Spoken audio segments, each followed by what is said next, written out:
Yeah, we're going to take a few minutes and talk about the turnaround strategy. We've all been talking the last few minutes with respect to the McDonald's case we've been looking at, and this is more of just a roundtable, informal discussion. We're going to walk through major issues and different issues that we've talked about over the last 5-10 minutes at McDonald's, and then obviously get to some recommendations for McDonald's moving forward and what the group consensus is.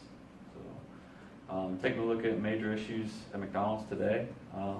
Again, we've been talking about what notes we all have and what thoughts we have from the turnaround strategy. I don't know, John, if you want to start with one of the initial bullet points we were referring to. Yeah, I know we were looking at the case itself, which was written back in 2012, and I know all of us also looked at what they were facing currently. I think we all agreed that not much has changed since then. It looks like they're still following most of the strategy that the CEO at the end of the case was pushing for, and I think the issues they were facing back then they're still facing now. We talked a lot about the customer service, lack of cleanliness in the restaurants, the speed that they run into, something that they had built as part of their brand in the 80s, which was getting in and out quick, getting a decent meal for a cheap price. Now a lot of times their speed isn't much more than going to a restaurant like Five Guys, where you actually get a little bit better service, especially a better product. A lot of that the case discussed was McDonald's and trying to save money on the margin, cut back in training, so employees are getting thrown into it. So that doesn't help speed, doesn't help efficiency.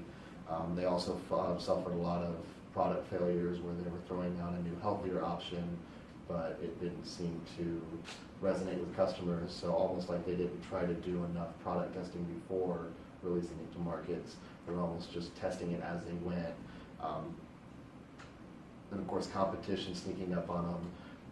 Competition like Chipotle, which is offering a lot more healthier option, serving food there in the restaurant, pushing local sourcing. Obviously Chipotle not doing so well right now. With the Chipotle, I know we had an example of, I think John or Luke, one of you guys had mentioned an example of an online article you had read about where the ingredients had been purchased with Chipotle and some of the struggles and pressures that Chipotle might be facing moving forward. Yeah, because I'm a huge fan of Chipotle. I probably go to lunch there quite frequently because they're literally across the street from my work. So it was kind of interesting to me since I eat there a lot. But like their big thing is sourcing from local farmers, bringing it straight to the restaurant. All their tomatoes, their lettuce, their ingredients are chopped and prepared there. Some of the meats came in from like central warehouses, but it was still cooked right there at the restaurant. And a lot of the government health agencies are saying that was where the problems were coming from. There was no consistency to the preparation, so that's where the health problems are issuing from. So now what they're doing is they're going to go through central distributors, dice the tomatoes, chop the lettuce, seal it, and ship it to each of the restaurants. What that may face Chipotle and may actually do well for McDonald's is the fact that that was kind of their niche, was freshly produced there. Now they're actually doing what McDonald's is doing. And their CEO was actually caught off guard with the question of these places that are preparing that stuff. It's not actually owned and operated by Chipotle, but actually owned by third-party distribution services that also service other places like McDonald's, and he wouldn't admit to who else was there. So that'll, I think, help McDonald's in the short term, because that's scaring people away from Chipotle, but is it going to scare them towards a McDonald's, or is it going to scare them towards other healthier options like Penn Station and stuff like that? Because I know when McDonald's has a healthy option, a lot of times it costs just as much as me going to a Penn Station or a Five Guys, and it doesn't taste anywhere near as good. So I think that was part of the problem they're having now. And I think, and what a lot of us were discussing too right there at the end, was so many different directions. I know you brought that up as well. We'll have our extra value dollar menu here, we'll have our healthy option over here, we've got our coffees that we want to compete with Starbucks here. So what direction does McDonald's follow right now? And I think we've all just agreed that that's one of their problems. So our recommendation is, where do you go in the future? Find that consistency, pick a strategy, and run with it. Are you going to be the cheap option, or are you going to go for the healthier option and raise your prices?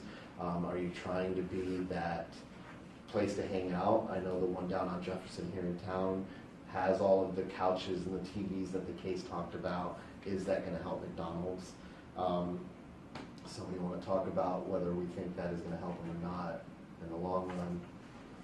Yeah, I mean, as I was reading through the case, I was leaning towards that being really the fundamental issue that McDonald's was faced with and what was sort of leading to a lot of the issues that they had. They seem to be pulling themselves in multiple different directions rather than focusing on one central strategy. So instead of focusing on like cost leadership and offering value to the customer, they were trying to offer multiple different product launches, trying to seek out the more health conscious individuals. That wasn't really working out for them too well. And again, I just feel like they were trying to pull themselves multiple different ways, and that really led to a lack of strategy, which I feel is sort of leading to a lot of the problems that they face moving into the future as well. Yeah, so to continue with the analysis of the case, like we now know what problem McDonald's is facing, and then we got to analyze a little bit of internal and external environment in order to recommend what we're recommending. So I think we all of us had a look at a SWOT analysis and the Porter's 5 model in order to look at internal and external environment. Mm-hmm. So can you share a take over and then explain what we're in the SWOT analysis that we looked after? Yeah, I mean, if we talk about the SWOT analysis, I think McDonald's has the strengths of brand awareness. I think everybody worldwide knows the McDonald's brands. They're expanding globally, probably with more outlets of the McDonald's brand than any other brand globally. And I think their advertising has been successful as well. I think they use notable people or relevant people of the time to advertise their products. Yeah, I like their marketing campaign where they had like the hip hop artists doing the tune to "I'm Loving It," mm-hmm. And that was also what struck me as ironic is those commercials never really showed their healthier options. Right. They always showed their extra value meal, and I think that was the demographic they were going for. Hey, look, we're fun, and you can come get something that's fun and cheap to eat. And I think that had more success than anything else they've done. And that was another thing that you mentioned is while they're doing that, they're also going in this direction. And I think we all agreed that was really where their problem is pick the strategy. And I think in the end, we all agreed that they should focus on that extra value, focus on the cheaper option, but maybe increase the value or the quality of your ingredients. You don't have to go as healthy or as high an end of a quality ingredient as, say, a Chipotle or a Five Guys or a Penn Station, but at least something a little bit better. Your customers do want something a little bit healthier, but they do see you as that option for the day where I want something quick, I want something cheap, because I've got a busy day, I need to get going, I don't have time to go in and sit down at a Five Guys and get my burger prepared, but I at least want it to be somewhat healthy. It may not be as healthy, but it's at least an option I can go to, so I at least don't feel really bad about myself eating there today. Plus, it was something a little bit cheaper than the $10 I'm going to spend at a Chipotle or a Five Guys easily. But just getting more of a consistency across the brand. I mean, it's not a bad thing to have coffee, but you're definitely not a Starbucks. People aren't going to you for great coffee. They're going to you because it's quick to get their cup of coffee on their way to work, and it's cheaper than going to Starbucks. And I think that's the niche that they should be going for, is not the super healthy side to it, but more of the, yes, we are what we are. We are a fun brand. Kids love us because we've got the Happy Meals, we've got the playgrounds, we've always had that, but we're cheaper than the competition, and what we'll do is instead of using garbage ingredients, we'll at least get it to a mid-tier ingredient level so that people are a little bit healthier eating us. But yes, we are not that Chipotle that is trying to locally source everything because look where that got them, kind of thing. Right, and to your point, I think even though we feel that they should focus on that value cost leadership strategy, I think there's a lot of merit to what you're saying about increasing the quality of your ingredients, because there's no question, you can't deny that society as a whole is becoming more health conscious. Mm-hmm. So the adage that any publicity is good publicity is not necessarily true. If you're having tons of articles written about how bad or poor your quality of your food is, and that's ultimately going to hurt you, especially as people become more health conscious, and then also as more healthy options become available. So even though you can still pursue cost leadership, I definitely like the point that you mentioned that you can still try to up the level of the quality of your ingredients as well. Yeah. In addition to that too, we talked about upping the level of your service, right? Right. And the expectation for most of us, if we're going to go through a drive-through, is that we know within 5 minutes we're going to have our Diet Coke and double cheeseburger and fries, right?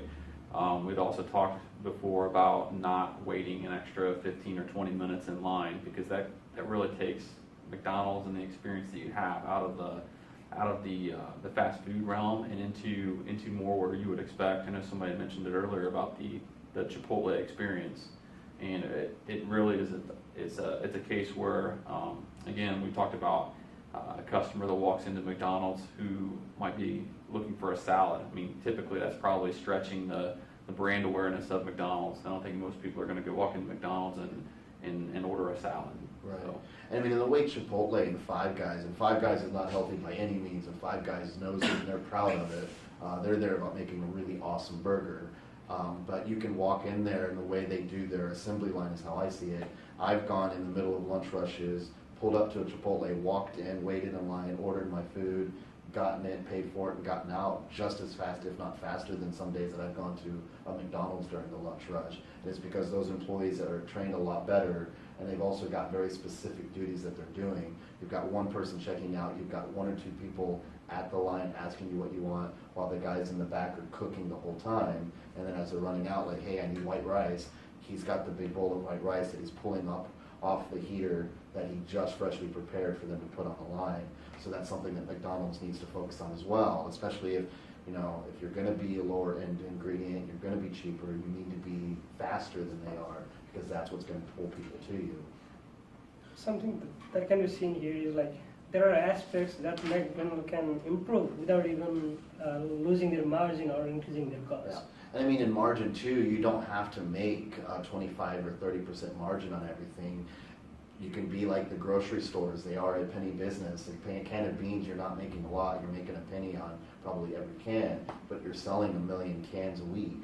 So you're making 1 million pennies. So that's what McDonald's can focus on, is get a little bit higher ingredient, but not raise your price. Focus on volume over the margin per product. Get a lot of happy customers through your drive-through, through the restaurant. And I mean, they still need to, there's a lot of old McDonald's that look like they're still from the 90s, so it's a good idea to still renovate them, but I don't know if I would go straight to the whole couches and TVs, as you mentioned. You're not thinking of McDonald's to go hang out for a study group. Right. You're probably going to the library, Barnes & Noble, Starbucks, something like that. We're not going to the McDonald's. Yeah, I think that was most of our recommendations for them, is pick a strategy and go with it. The strategy that we probably would go with is focusing on that value menu, the dollar menu, or the 2 for 2 that they've got going on. Burger King is focusing on a 5 for 5, but raising the level of quality a little bit to where people don't feel as bad eating there, but also focusing on really efficient customer service, friendly customer service, consistency across the brand. That's something that's made Starbucks so successful, is that cup of coffee tastes pretty much the same at every Starbucks I've ever been to. So if I know going to the McDonald's on my side of town versus where I work, McDouble tastes the same, I'm probably going to go there a lot more often. Anyone else have anything else to add, or we're pretty happy with that recommendation? I think your recommendation is correct. I think the quality of the food needs to improve, but I think the value is important too. I think they need to remember that they're not the only restaurant competing in the burger space anymore. I think they have different levels, different tiers of competition. You have your Applebee's, who offers a burger for $5.99 during lunch. Yeah, it's not going to be as fast, but I can call ahead and order it and pick it up. I think there's a lot more, this market's a lot more saturated than what it used to be, and I think they need to develop their strategy around that. I think like the Five Guys, they have the kind of the better burger niche. They offer a better quality burger. It's going to be a little bit more expensive, but if McDonald's is going to offer a gourmet burger, it's going to be just as expensive. So I think they need to focus on value, but also improving the quality as much as possible, but still remain profitable. Right, because if I'm going to spend that much, I'm going to go to Applebee's. It's probably a lunch hour that I've got time to go enjoy myself. Whereas McDonald's for me is, hey, it's busy here at work. I'm going to go get a quick burger and get back so I can get back to work. So I want it quick and I don't want to spend a lot. And I understand it's not going to be a $10 burger. Whereas right now it's not hard to spend $10 at McDonald's for a combo meal either. So focusing on that. Anything else we have to add for our video here? That's all. Great.